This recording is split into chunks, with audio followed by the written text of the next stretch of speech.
Здравейте, аз съм Богомил, а вие сте с Време за реформация. Днес ще говорим за това какво означава сола скриптура. Ще четем от 2 Тимотей, 3 глава, стих 16 и 17. Цялото писание е боговдъхновено и полезно за поучение, изобличение, за поправление, за наставление в правдата, за да бъде Божия човек усъвършенстван, съвършенно приготвен за всяко добро дело. Какво означава сола скриптура? Сола скриптура са латинските думи, означаващи само писанието. За нас, християните, сола скриптура означава, че писанието е единственият авторитет, защото той е вдъхнатото слово на Бога, затова той е единственият наш непогрешим авторитет на църквата. Какво е сола скриптура? Сола скриптура означава само писанията. На първо място искам да кажа, че писанията са вдъхнати от Бога. Четем в 16 стих, че цялото писание е Бого вдъхновено. То е вдъхнато от Бога. Писанията са вдъхнати от самия Бог. Библията казва, че никога не е идвало пророчество или слово от човека, а светите човеци са били движени от Святия Дух.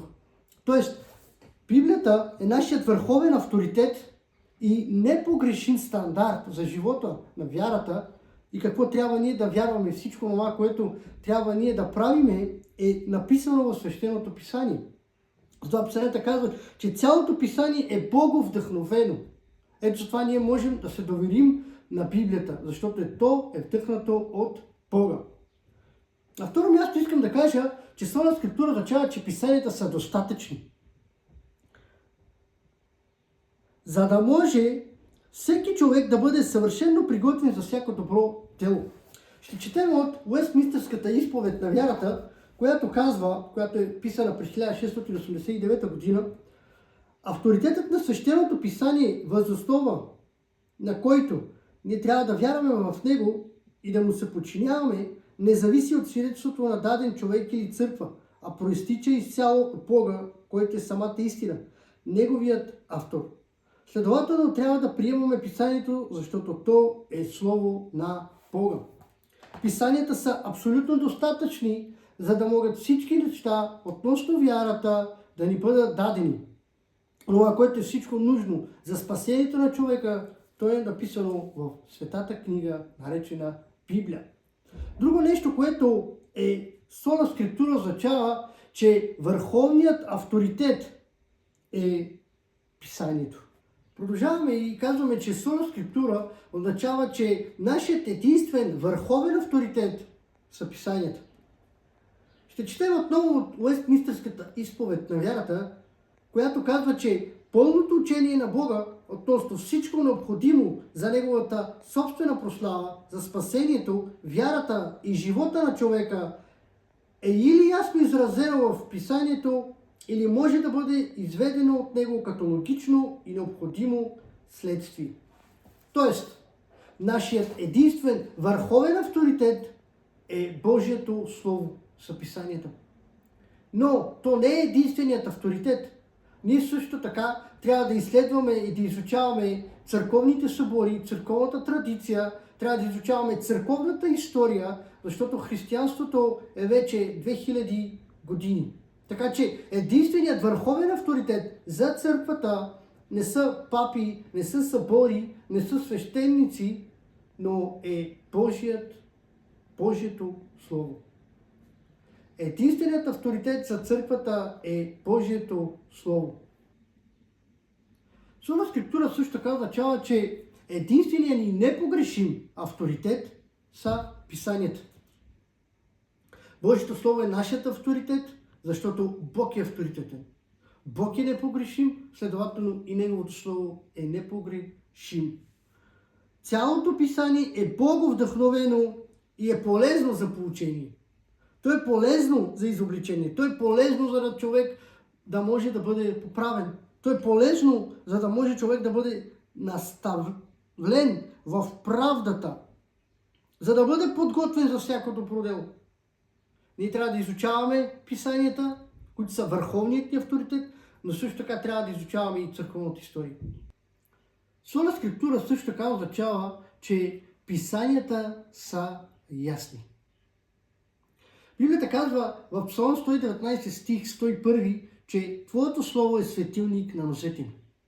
Писанията са абсолютно ясни и достъпни за вярващите, за да могат те да бъдат научени на това, което е Божията воля.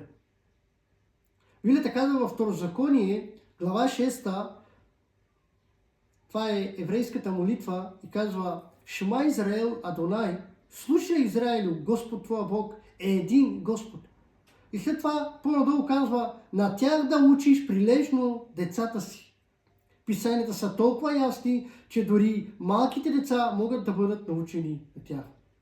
Не всички, разбира се, въпроси относно писанието, относно вярата са толкова ясни, както писанията казват, че има трудни и мъчни неща за разбиране, но относно важните и основополагащите неща за спасението на един човек, те са толкова ясни, че дори малко дете може да ги разбере.